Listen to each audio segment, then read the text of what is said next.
고린도전서 12장부터 14장까지가 바로 은사에 대한 부분이기 때문에 오늘 14장은 은사에 대한 마지막 부분이고 뿐만 아니라 은사에 대한 결론의 말씀이다, 이렇게 생각하시면 되겠습니다.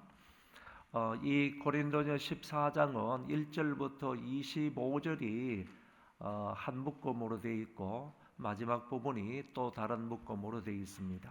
그래서 1절부터 25절까지 말씀은 알아들을 수 있는 말이라야 교회의 덕이 된다 하는 내용을 전파해 주고 있습니다. 다른 말로 하면 교회의 유익을 추구하라는 겁니다. 은사를 사용할 때 또 하나님의 직분, 또 여러 가지 사역들을 감당할 때 교회의 유익이 되는 그런 쪽으로 생각을 하고 그런 쪽으로 은사와 직분을 사용하라 하는 점을 말씀하고 있고, 또 다른 이제 둘째 부분에 가면 모든 것을 좀 질서 있게 해라, 모든 것을 순서대로 해라 하는 점을 얘기합니다. 이 부분의 말씀을 한번 보도록 하겠습니다. 1절부터 5절 말씀인데 제가 읽겠습니다. 사랑을 추구하며 신령한 것들을 사모하되 특별히 예언을 하려고 하라. 방언을 말하는 자는 사람에게 하지 아니하고 하나님께 하나니 이는 알아듣는 자가 없고 영어로 비밀을 말함이라. 그러나 예언하는 자는 사람에게 말하여 덕을 세우며 권면하며 위로하는 것이요, 방언을 말하는 자는 자기의 덕을 세우고 예언하는 자는 교회의 덕을 세우나니 나는 너희가 다 방언 말하기를 원하나 특별히 예언하기를 원하노라.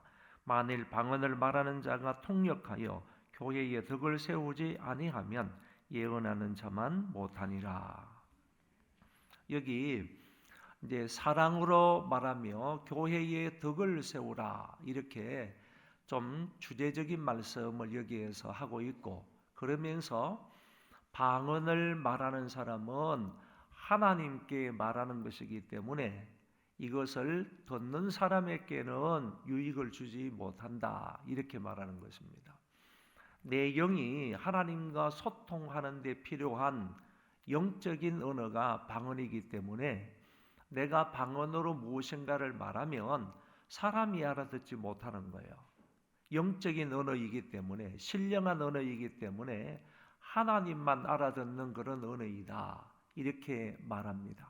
그래서 이거는 하나님께 들리라고, 하나님께 아뢰는 말이기 때문에 사람들이 알아듣지 못하기 때문에 교회의 유익은 될 수가 없다, 그런 얘기입니다. 만약에 통역하는 사람이 있을 때에 그 방언을 말할 때 누가 통역을 하게 되면 통역하는 말은 사람들이 들을 수 있으므로 그것으로 인하여 교회의 유익이 될 수 있지만은, 교회의 덕이 될 수 있지만은, 그러나 그냥 일반적으로 방언을 말하게 되면 그거는 당신 자신의 개인적인 유익을 위해서 그런 거지 교회의 유익을 위해서 하는 것은 아니다 하는 말을 하고, 3절에 보면 예언하는 사람은 사람에게 하는 것이라는 거죠.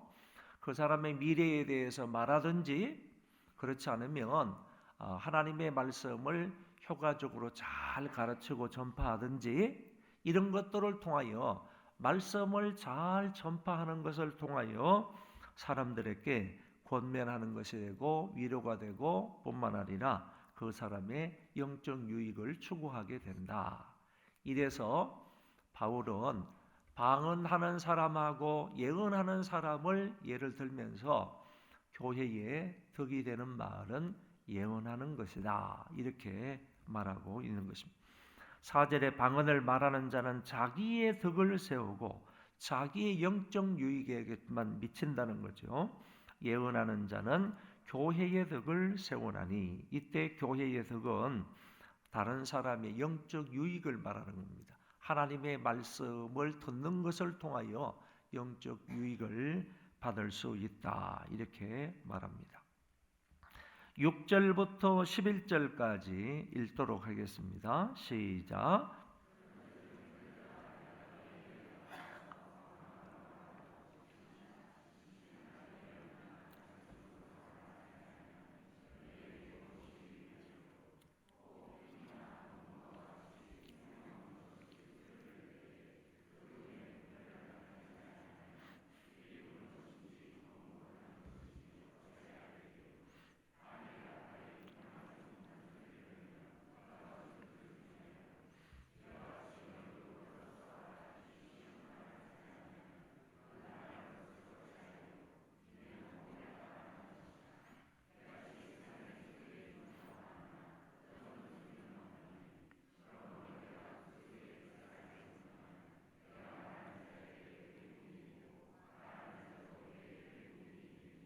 아멘.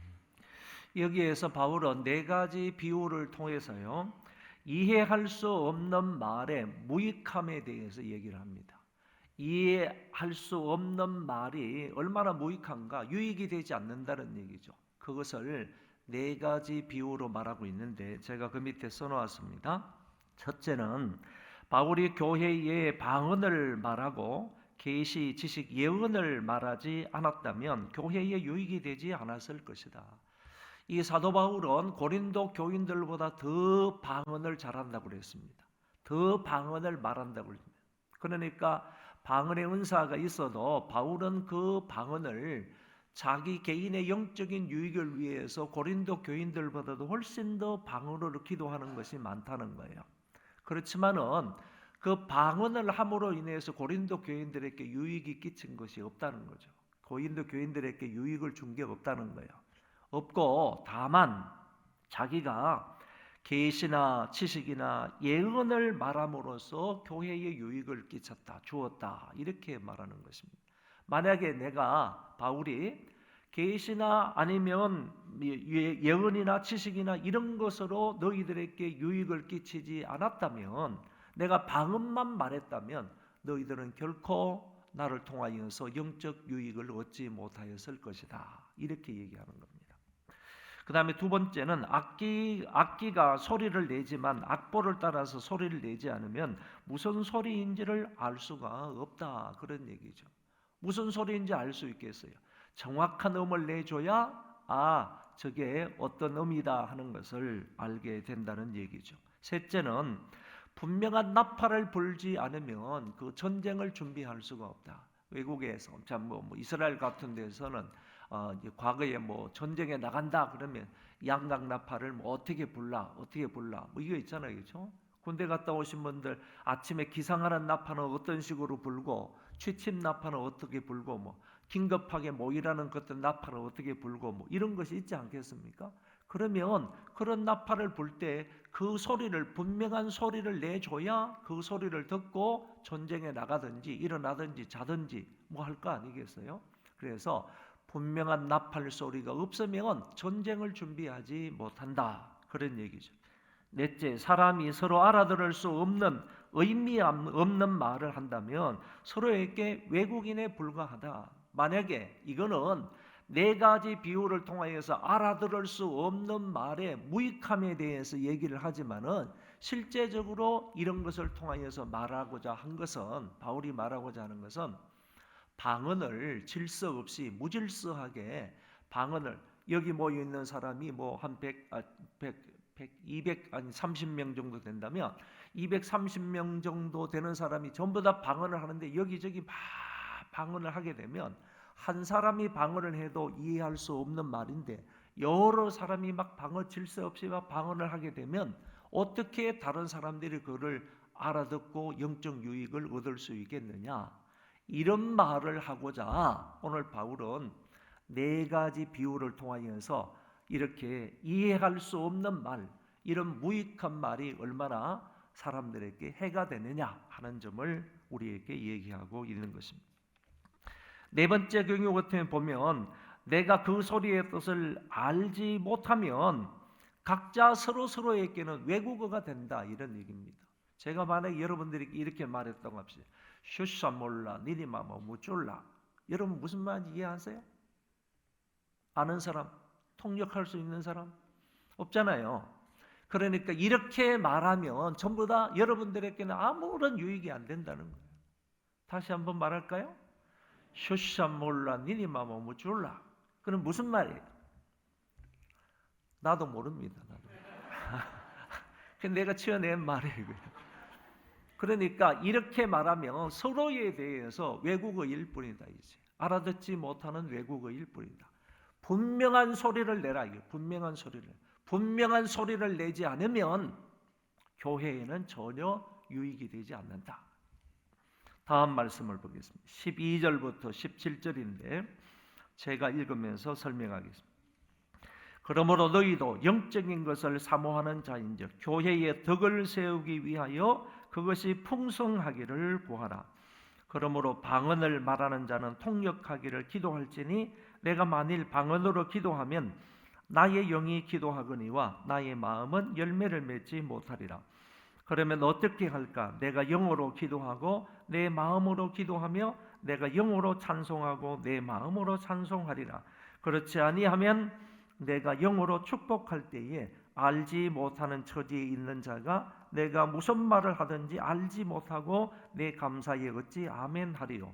너는 감사를 잘하였으나 그러나 다른 사람은 득세움을 받지 못하리라. 한마디로 말하면요, 내가 방언으로 하나님 앞에 막 기도를 해요. 내가 방언으로 하나님 앞에 막 찬송을 해요.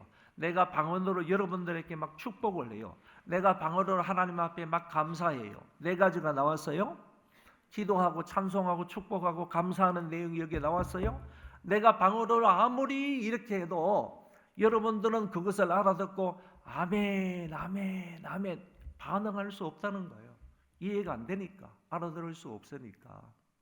이런 거로 방언으로 말할 때는 반드시 교회 앞에서는 통역을 해야 된다. 통역이 없으면 개인적으로 영적으로 방언으로 하나님 앞에 기도하는 것을 해야 된다 하는 점을 말하고 있는 것입니다. 넘겨보세요. 18절 19절입니다.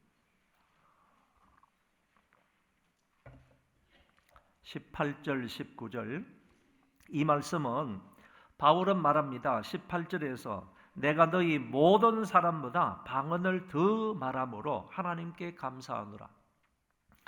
방언의 은사를 더 많이 말한다고 그랬습니다. 바울은 이런 영적인 은사를 고린도 교인들보다도 더 많이 받았다고 분명하게 얘기하죠. 그러면서 19절에 교회에서 내가 남을 가르치기 위하여 깨달은 마음으로 5마디 말을 하는 것이 1만 마디 방언으로 말하는 것보다 나으니라. 차라리 내가 교회에 덕을 끼치기 위해서 1만 마디로 하나님 앞에 기도를 하는 것보다, 방언으로 기도하는 것보다 여러분들에게 5마디 말로 권면하고 말씀을 가르치고 해석해 주는 것이 더 유익이다 하는 점을 얘기하고 있는 것입니다. 20절부터 22절까지 읽겠습니다. 시작. 형제들아, 지혜에는 아이가 되지 말고 악에는 어린아이가 되라. 지혜에는 장성한 사람이 되라. 율법에 기록된 바 주께서 이르시되 내가 다른 방언을 말하는 자와 다른 입술로 이 백성에게 말할지라도 그들이 여전히 듣지 아니하리라 하였으니, 그러므로 방언은 믿는 자들을 위하지 아니하고 믿지 아니하는 자들을 위하는 표적이나 예언은 믿지 아니하는 자들을 위하지 않고 믿는 자들을 위함이니라. 여기에서는 이 방언과 예언이 각각 은사가 다른 목적을 가지고 있다는 거예요. 은사에도 다른 목적이 있다는 거예요. 방언의 은사를 받은 사람은 다른 목적이 있는 것이고요, 예언의 은사를 받은 사람은 예언에 또 다른 목적이 있다는 얘기입니다. 방언의 은사를 가진 사람은 안 믿는 사람의 표적이라고 그랬습니다. 예언의 은사를 가진 사람은 믿는 자의 표적이라고 말한 거예요. 믿는 자들에게 유익을 끼치기 위한 은사가 예언의 은사이고요, 믿지 않는 자에게 표적이 되는 것이 방언의 은사이다. 저는 이거 말을 잘 이해가 안 되더라고요. 그래서 제가 막 여러 주석을 겨우겨우 찾아가지고 이런 뜻이다 하는 점을 그 밑에다 적어 놓았어요. 한번 보시기 바랍니다. 두 번째, 방언이 믿지 않는 자를 위한 표적이라는 말은 결국 그들이 알아듣지 못함으로 믿지 않는 자로 남게 할 뿐이다 라는 뜻을 가지고 있답니다. 그러니까 방언으로 아무리 말해도 그 사람들이 그 말을 듣고 믿음을 가지고 예수 그리스도를 예배하고 찬송하고 경배합니까? 못한단 말이에요. 그러니까 방언으로 아무리 말이 해도 그 사람에게 유익이 되지 않는 거예요. 믿지 않는 사람에게 전혀 유익이 안 되는 거예요. 그래서 방언으로 말을 해도 방언을 알아듣지 못하는 믿지 않는 그 사람은요, 믿지 않는 상태로 그대로 존재할 뿐이다 이런 얘기예요. 그래서 이런 의미로 이 방언의 은사는 믿지 않는 자들을 위한 표적이다 이렇게 말했다는 것입니다. 23절부터 25절입니다. 또 시작 읽겠습니다. 그러므로 온 교회가 함께 모여 다 방언으로 말하면 알지 못하는 자들이나 믿지 아니하는 자들이 들어와서 너희를 미쳤다 하지 아니하겠느냐.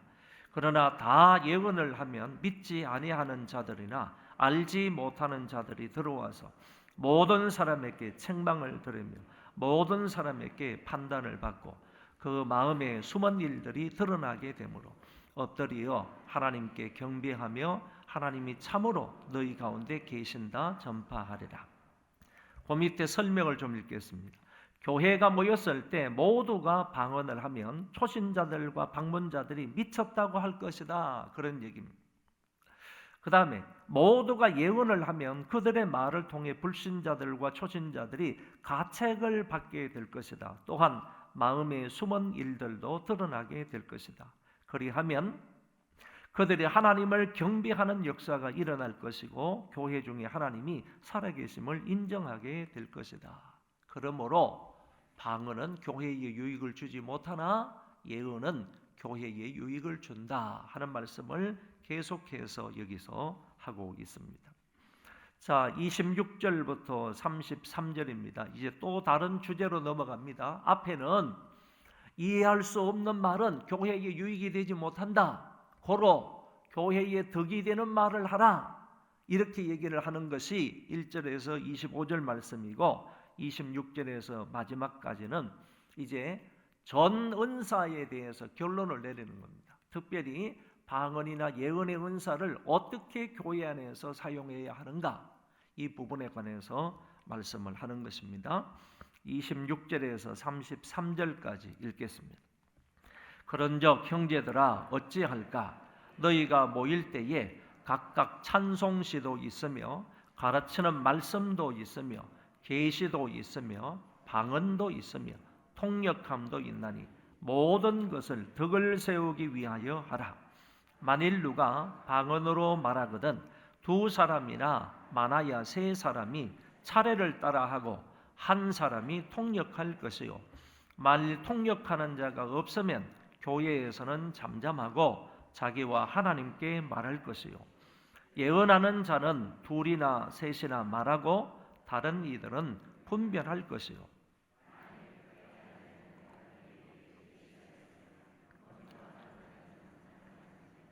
너희는 다 모든 사람으로 배우게 하고 모든 사람으로 권면을 받게 하기 위하여 하나씩 하나씩 예언할 수 있느니라. 예언하는 자들의 영은 예언하는 자들에게 제재를 받나니 하나님은 무질서의 하나님이 아니요 오직 화평의 하나님이시니라. 아멘. 예배하기 위해서 모일 때에 예배의 요소가 몇 가지가 나오는데 여기 찬송시도 나오고요, 말씀도 나오고 계시도 나오고 방언도 나오고 통역도 나오고 이런 것들이 쭉 나옵니다. 이런 것들을 할 때 바울은 줄기차게 계속해서 지속적으로 말하는 게 뭐냐면은 이 모든 예배 요소를 통하여서 사람들에게 다른 사람에게 유익이 되도록 해라. 하나님 앞에 영광을 돌리는 것은 물론 사람들에게 유익이 되도록 해라 하는 점을 분명하게 얘기를 하고요. 이제 방언과 예언하는 사람을 어떻게 방언과 예언을 해야 하는지 그 부분에 관해서 명확하게 결론을 내립니다. 방언을 말하는 사람은 한 두서너 사람만 말하라 이거지. 그리고 교회에서 방언을 말할 때는 특별히 초대교회 때는 예배의 순서 가운데서 방언이 있었다고 그랬잖아요. 예배의 순서 가운데서 방언이 있었으면 그때에는 반드시 방언을 하고 통역을 해야 한다. 만약에 통역이 없으면 그 사람은 교회에서 방언을 금지하라. 이렇게 얘기를 하는 것이죠. 그리고 또 예언을 하는 사람도 마찬가지로 두 사람이나 세 사람이나 나와서 순서를 따라서 차례대로 예언을 해라. 그런데 예언을 하는 사람들에게는 예언을 하고 나서 이 예언은 뭐 통역할 필요가 없으니까요. 모든 사람들이 저 사람의 예언을 분별해라. 이렇게 얘기합니다. 예언이 정말 하나님의 영으로부터 온 예언인지 이 부분 또 하나님의 말씀을 정확하게 해석해서 풀어주는 말씀인지 분명하게 이 부분은 분별해야 한다 하는 점을 얘기를 하고 있습니다. 그리고 예언도요. 내가 예언을 하는데, 그러니까 예언을 여러분들이 단순히 어떤 사람의 미래에 대해서 점치는 듯이 예언을 하는 것, 점치는 듯이 말하는 것, 이렇게 생각을 하면 예언이라는 말을 오늘 우리 이해할 수가 없어요. 이해가 안 된다는 거죠. 그러니까 이런 부분도 있지만은요, 보편적으로 예언이라는 말을 하는 것은 하나님의 이 말씀을요, 정말 성령의 그 능력으로 또는 성령의 조명으로 인하여서 하나님 말씀을 잘 깨닫고요, 하나님 말씀을 그대로 잘 해석해주고 풀어주고 효과적으로 전달할 수 있는 능력의 은사를 가리켜서 예언이라고 말한다는 거예요. 그러니까 이렇게 말하면요, 여러분들은 듣는 사람이든 이런 사람들은 잘 분별해야 되는 것이고, 혹시 이 부분에 대해서 어떤 사람이 나와서 얘기를 할 때 다른 사람이 그 부분에 대해서 얘기를 하려고 한다면, 예언의 은사를 받은 사람이 예언을 하려면, 또다시 예언을 하려고 한다면 앞에서 말한 사람은 일시적으로 잠잠하고 그 사람이 나와서 예언을 하도록 해라, 순서대로 해야 한다 하는 점을 혼란스럽게, 아니면 내가 한 주장이 맞아, 내가 해석한 것이 맞아, 이렇게 어거지로 주장하거나 이렇게 할 필요가 없다 하는 점을 여기에서 말해주고 있는 거죠. 31절 보세요. 하나씩 하나씩 예언할 수 있느니라. 그러면서 2절에 예언하는 자들의 영은 예언하는 자들에게 제재를 받나니 그랬습니다. 이런 예언의 은사를 가진 사람이 나와서 예언을 한다면 그 예언의 은사를 가지고 있는 사람은 또 다른 예언의 은사를 가진 사람에 의해서 제재를 받을 수가 있다 하는 점을 얘기하고 있습니다. 그러나 하나님은 무질서의 하나님이 아니다. 하나님은 질서의 하나님이시기 때문에 이 모든 것은 화목한 가운데에서, 화평함 속에서 질서 있게 진행해야 한다라는 점을 분명하게 말씀을 하셨습니다. 넘어가서요, 34절 35절 34절 35절의 말씀에 보면 여자는 잠잠하라 하는 말씀이기 때문에 여자분들이 조금 오해할 수 있는 그런 말씀이 됩니다.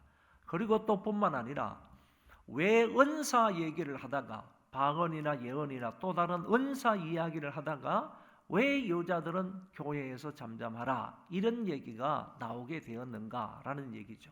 그 부분에 대해서 이해하기 위해서 오늘 여기 두 구절의 말씀은 여러분이 좀 생각을 깊이 하셔야 하는 것입니다.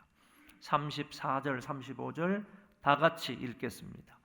여자는 교회에서 잠잠하라. 그들에게는 말하는 것을 허락함이 없나니 율법에 이른 것 같이 오직 복종할 것이요, 만일 무엇을 배우려거든 집에서 자기 남편에게 물을지니 여자가 교회에서 말하는 것은 부끄러운 것이라. 설명을 하겠습니다. 그 밑에 설명을 제가 읽을 테니까 한번 따라오시기를 바랍니다. 여자들은 교회의 공식 집회에서 잠잠해야 한다. 그냥 잠잠하라, 무조건 잠잠하라 그런 게 아니에요. 교회 안에서 공식 집회에서 잠잠하라. 혹시 교회의 모임이 진행되는 동안에 남에게 들리도록 예언을 평가하는 것은 옳지 않고 그랬습니다. 혹시 누가 나와서 예언을 하는데 남편도 여기 앉아 있고 내가 이제 부인이라고 한다면 여기 앉아 있습니다. 어떤 사람 여기 나와서 예언을 막 하는 거요. 예언을 하는데 남편에게 저거 틀린 거 아니야? 저거 잘못된 거 아니야? 저게 무슨 말이야? 저거 이해할 수 없는데? 쑥덕쑥덕 하는 말을 하지 말라는 얘기예요. 하지 말고 남에게 들리도록 예언을 평가하는 일은 옳지 않고, 말하거나 질문이 있으면 집에서 남편에게 하라는 의미이다, 그런 얘기입니다. 그래서 저게 무슨 말이야? 그 당시 이해가 안 돼도, 집회 시간에 예배 시간에 이해가 안 돼도 그거는 그냥 꾹 참고 있다가 그리고 집에 가서 그 질문을 남편에게 하라, 이런 의미로 사용이 되었다는 것이죠. 그러므로 여자는 교회에서 무조건 침묵해야 한다는 의도는 아니다라고 말할 수가 있습니다. 그래서 34절에서는 여자가 침묵해야 할 장소는 예배 때, 교회에서의 예배 때를 말하고, 침묵하지 않아도 된 때는요, 바로 집에 가서 남편 앞에서, 가족들 앞에서는 침묵하지 않아도 된다 하는 점을 35절에서 말씀하고 있습니다. 그래서 교회에서, 집에서 이렇게 분명히 구분해서 말하고 있다는 점을 기억하시기를 바랍니다. 마지막 절 다 같이 읽고 마치겠습니다. 하나님의 말씀이 너희로부터 난 것이냐, 또한 너희에게만 임한 것이냐. 만일 누구든지 자기를 선지자나 혹은 신령한 자로 생각하거든 내가 너희에게 편지하는 이 글이 주의 명령인 줄 알라. 만일 누구든지 알지 못하면 그는 알지 못한 자니라. 그런즉 내 형제들아, 예언하기를 사모하며 방언 말하기를 금하지 말라. 모든 것을 품위 있게 하고 질서 있게 하라. 그러니까 방언을 금하는 것이 아니라는 점을 우리가 알 수가 있습니다. 방언을 금하는 것이 아니다.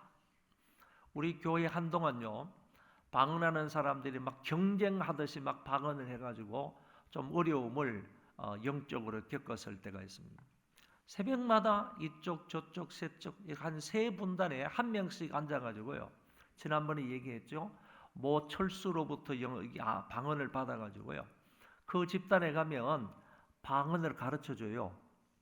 방언을 이렇게 하라 하는 것을 가르쳐 주는데, 그 사람은 우리가 신앙생활 하는데 30단계의 신앙 단계가 있다는 겁니다. 그래서 제일 30단계가 방언을 말하는 거예요. 여기서부터 29단계, 28단계 이렇게 쭉 올라가가지고 1단계까지 올라가는 거예요.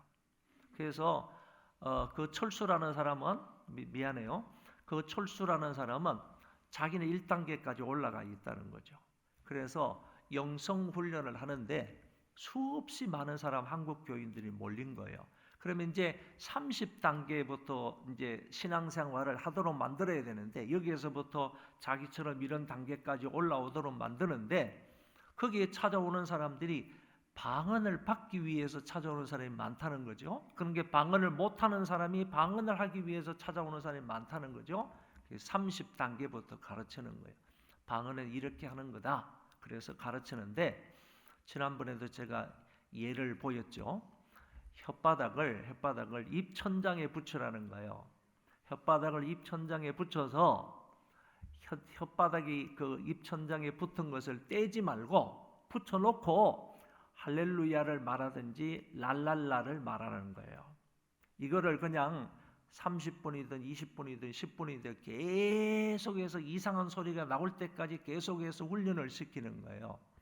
한번 해볼까요? 그러면요, 진짜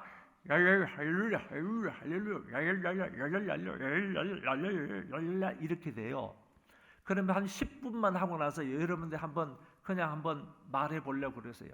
혀가 꼬여가지고 별로 말이 안 나오거든요. 그러면 방언을 받았다는 거야. 이거를 소위 말해서 그 영성 훈련에 참석해서 방언을 받은 사람들은 소위 랄랄라 방언을 한다라고 해요. 랄랄랄랄랄랄라 이런 방언을 한다는 거예요. 그래서 어떤 사람이 새벽에 기도를 하는데 여기에서 한 분단에 어떤 사람이 랄랄라 방언을 막 시작하는 거예요. 그리고 또 저쪽 반대편에 있는 사람 분단에서 또 랄랄라 방언을 막 가운데 있는 사람도 막 랄랄라 방언을 시작하는 거예요. 그게 랄랄라 대항을 하는 거예요. 대회를 하는 거예요. 막. 그러니까 교회가 온통 기도한다 그러면 전부 다 랄랄라 방언을 막 하는 거예요.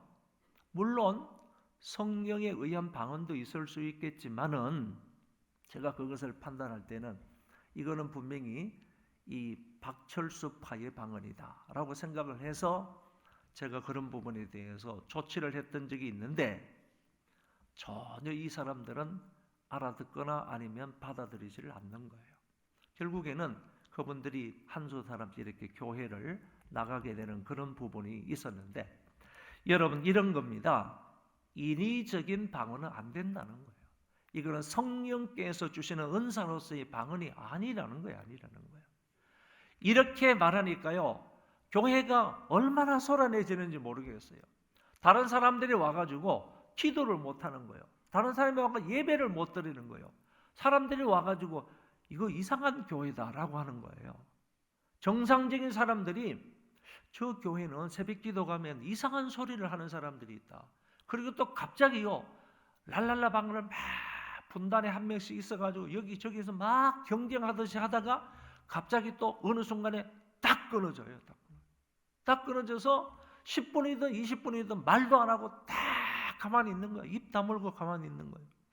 그 정적을 또 생각하면요, 무서울 정도로 정적이 심한 거예요. 왜 그러냐? 하나님의 말씀을 듣는 시간이라고 하더라고요. 하나님의 말씀을 듣는 시간에 그렇게 기도를 하다가 나중에 말씀을 듣는 시간에 입을 동시에 거의 비슷하게요. 한 사람이 딱 멈추면 그냥 그대로 입 딱 다물고요. 하나님 말씀을 듣는 시간을 갖는다. 이렇게 얘기를 하더라고요. 그러니까 이런 부분이 있을 때요, 안 믿는 사람이든 아니면 믿지 않는 사람이 여기 이 상황을 보았을 때 뭐라고 하겠느냐. 오늘 성경에는 안 믿는 사람, 불신자들이 들어와서 이 광경을 보면요, 미쳤다라고 말할 것이다. 이런 얘기. 미쳤다라고 말한다.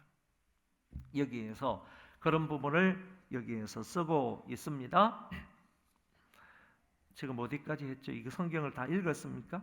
그러니까 이렇게 방언을 말하는 것, 이런 것은 분명하게 이게 잘못된 거니까 이런 것은 하지 말아야 될 것이고, 방언을 더욱더 많이 말하라는 거예요. 개인적으로 방언을 많이 말하는 거예요. 폭력이 있을 때는 공적인 집회에서도 말할 수 있다는 거예요. 방언을 금지한 것이 아니라는 얘기이죠. 인위적인 방언은 금지해야 되지만은 인위적인 방언이 아닌 영적 은사로서의 방언은 얼마든지 여러분들이 잘 활용을 해서 하나님과 영적인 교제를 깊이 가질 것을 바울은 얘기하고 있고요. 그리고 예언을 사모해라 이런 얘기를 하면서 마지막에 모든 것을 품위 있게 하고 질서 있게 하라, 적당하게 하라 하는 말씀을 여기에서 해주고 있습니다. 자, 결론 두 가지로 내렸습니다. 제가 읽겠습니다. 교회의 덕을 세우기 위해서는 방언보다 예언이 더 낫다. 두 번째요, 예배 시 방언을 할 때는 통역을 하고 예언이 있을 시에는 적당하고 질서대로 해야 한다. 예언이 있을 때는 반드시 분별하는 것이 있어야 한다라고 했습니다. 은사를 적절하게 잘 사용해야 그것이 교회의 덕이 된다라고 했습니다. 기도 제목입니다. 1번 다 같이 읽겠습니다. 하나님 우리에게 주신 은사를 따라 행함으로 교회에 덕을 끼치게 해 주시옵소서. 2번 우리에게 예언의 은사를 주셔서 하나님의 말씀을 잘 이해하고 그것을 지혜롭고 바르고 효과적으로 잘 가르치게 해 주시옵소서. 3번 하나님께서 질서의 하나님이시라면 우리도 하나님의 사람으로 가정과 교회와 사회에서 질서 정연하게 살게 해 주시옵소서. 제가 두 가지 제목을 더 덧붙였습니다. 네 번째는요, 자녀들에게 분별할 수 있는 은혜를 주시옵소서. 참과 거짓을 분별할 수 있는 우리 아이들 되게 해달라고, 진리와 비진리, 선과 악, 그리고 하나님이 좋아하시는 것이 무엇이고 싫어하시는 것이 무엇일까, 그리고 하나님의 영과 거짓 영을 분별할 수 있는 그런 우리 아이들이 되게 해달라고 기도하시기 바랍니다. 다섯 번째, 오늘 성경에 있는 말씀입니다. 지혜에 장성한 사람이 되게 해달라고. 악에는요, 장성한 사람이 되지 말고요, 지혜에는 장성한 사람이 되게 해달라고 하나님 앞에 기도하시기 바랍니다.